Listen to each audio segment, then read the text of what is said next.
Fala aí, meus amigos, vocês estão bem? Eu espero que sim, eu tô bem também. Sejam bem-vindos a mais um vídeo aqui do canal. E hoje eu quero falar com vocês sobre idolatria, né? Ah, Idolatria é um tema sempre bem recorrente, né? Dentro das pregações, a gente fala muito sobre idolatria. E se você é do meio evangélico, principalmente, você sabe que a gente costuma definir idolatria de um jeito que eu quero contestar aqui, primariamente, né? A gente costuma falar de idolatria pensando sempre em adorar uma imagem, em alguma escultura de barro, de pedra, né? E aqui no Brasil especificamente tem um pouco desse preconceito, né, dos evangélicos com católicos especificamente, porque tem o entendimento de que todo católico está sempre adorando, né, venerando esculturas. E nem todo católico faz isso, né? Mas as pessoas, mesmo que fosse, tá bom? Mesmo que qualquer outra religião que venera imagens, esculturas, isso é idolatria? Sim, se isso está acontecendo, como eu estou falando, é idolatria. Todo aquele que está venerando uma imagem, uma escultura, qualquer símbolo como se fosse Deus, isso é idolatria segundo a palavra. Mas idolatria segundo a palavra é mais do que venerar uma escultura, ok? Na verdade, existem muitos cristãos evangélicos que muitas vezes são mais idólatras do que católicos ou qualquer outra religião também. O fato é que idolatria é mais do que algo físico. Adorar uma escultura ou algum outro deus, uma divindade mesmo, né? Idolatria tem a ver com chamar de Deus o que não é Deus ou esperar de algo que não é Deus como se fosse Deus. Por exemplo, o Catecismo Nova Cidade, que é um catecismo muito bom, mais moderno, mais atual aqui, né? Eu recomendo a leitura para vocês. Ele define idolatria como confiar nas coisas criadas e não no Criador, para nossa esperança, felicidade, segurança e relevância. Essas quatro coisas são muito importantes para nós, né? Todo mundo quer ter esperança nessa vida. Todo mundo quer esperar algo de bom, de melhor para o futuro. Todo mundo quer ter segurança nessa vida.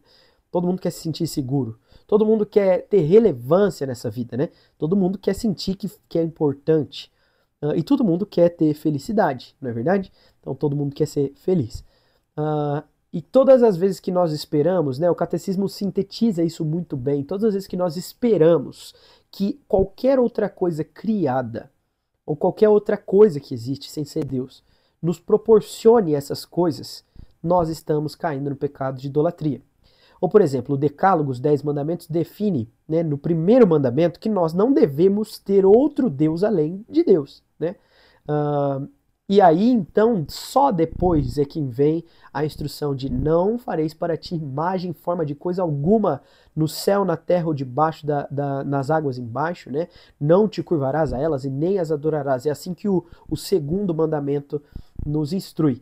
Mas aqui é que está uma coisa muito interessante. Antes dessa segunda instrução, do segundo mandamento, vem a primeira. Não podemos ter outro além dele. E eu gostaria de falar com vocês hoje, né, sobre idolatria, porque eu quero trazer primeiro um questionamento. Por quê? Por que a idolatria é tão atrativa? Tipo, quando eu leio o Antigo Testamento, eu vejo cenas como a lei instruindo, falando, olha, se chegar algum parente distante seu e falar assim, venha, vamos às terras distantes adorar os deuses das outras nações, resista a isso, resista a ele, repreenda ele. Olha só, às vezes eu fico pensando, né, quando eu leio isso, eu falo, nossa, mas que tentação tão grande que esse povo tinha, né?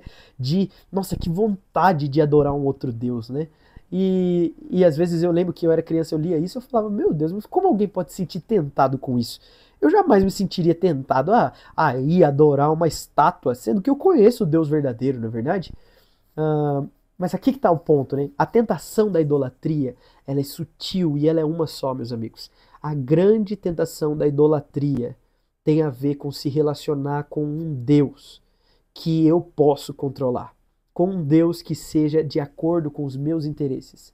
A idolatria, na verdade, se você analisar mais profundo, ela é uma grande inversão da criação. Para pensar, né? O primeiro versículo da Bíblia nos conta que no princípio Deus criou os céus e a terra. E aí, quando nós vamos ler mais à frente, nós vemos que o Senhor Deus formou o homem do pó da terra à sua imagem e semelhança. Aqui é muito interessante porque nós temos o Deus Supremo que cria os homens à sua imagem.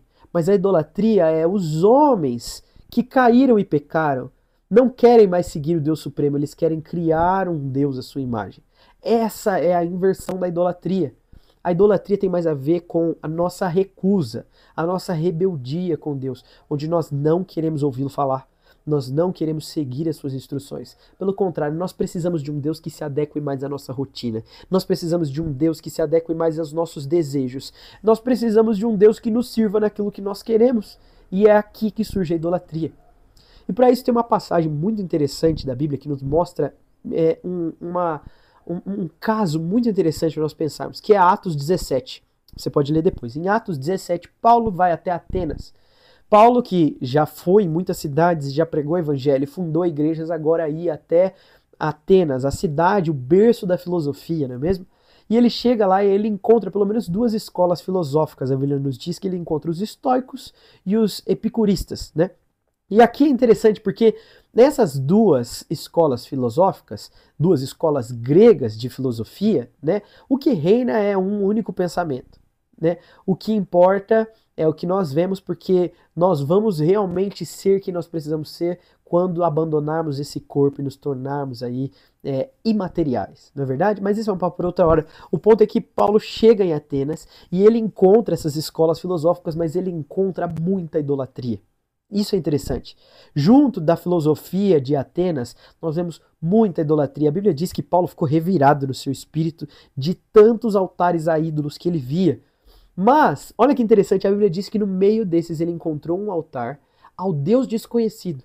E quando você vai ver o discurso de Paulo em Atenas, ele começa a falar assim, olha, muito bem, atenienses, eu vejo que vocês são religiosos. E para pensar que religioso não era um termo pejorativo para eles, né? Diferente, se você chega numa igreja evangélica onde fala, ah, você é muito religioso, as pessoas vão achar que você está xingando, né? Que você está falando, ah, você não entende muito bem, você...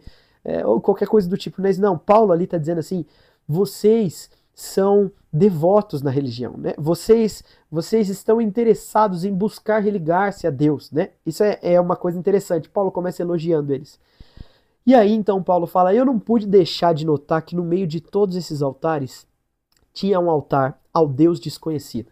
E aqui Paulo faz uma revelação que nos deixa boquiabertos, né? Ele fala assim, esse Deus que vocês não conhecem é o Deus que eu anuncio.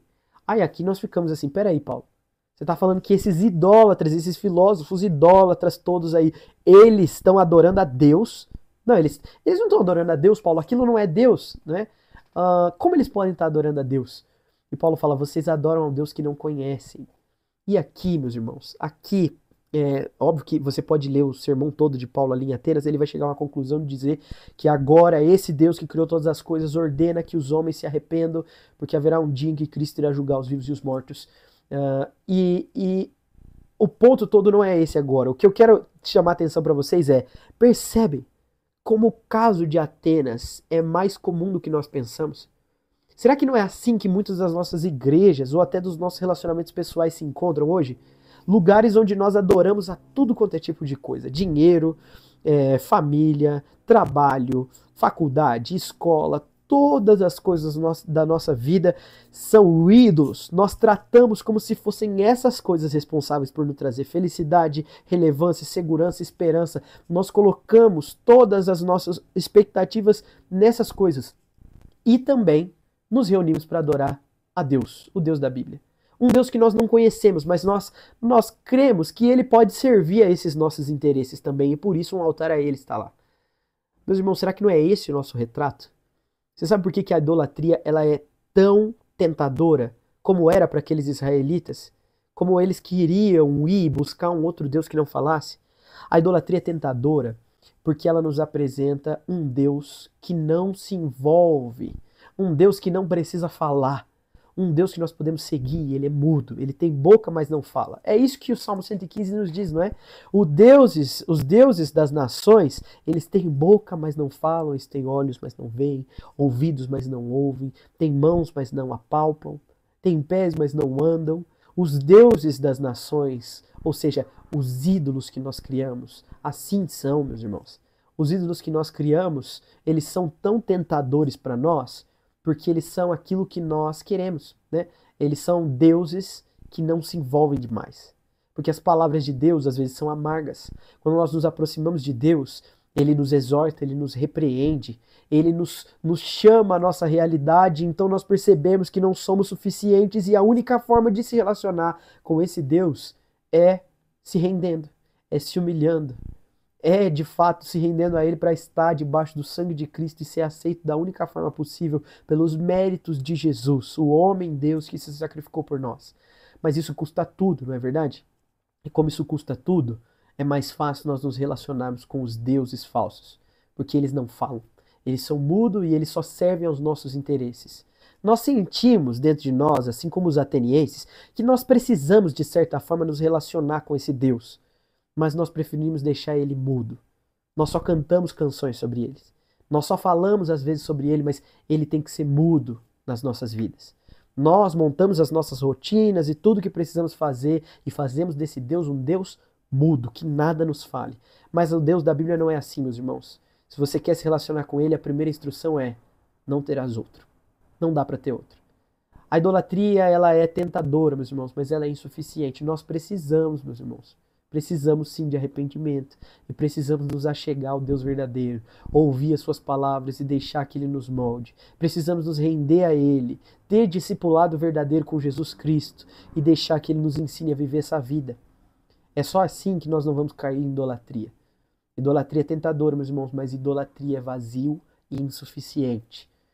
Bom, então a minha conclusão para você é: analise você a você mesmo. Analise as pessoas ao seu redor, mas antes analise você mesmo. E então depois analise a sua comunidade, a sua igreja.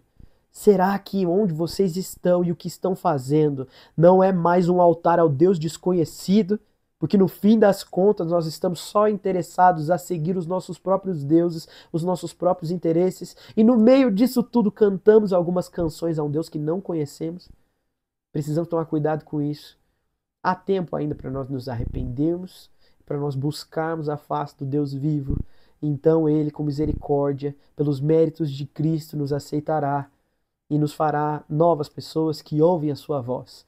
Né? Lembra que o plano de Deus desde o início para Israel, né, é que o seu povo seja conhecido porque se chama pelo nome dele e não pelo nosso próprio ou pelos deuses falsos que criamos.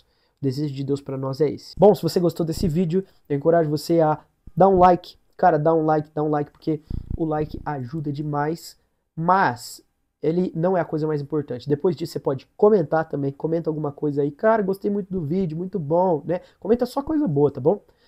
Brincadeira, pode comentar qualquer coisa.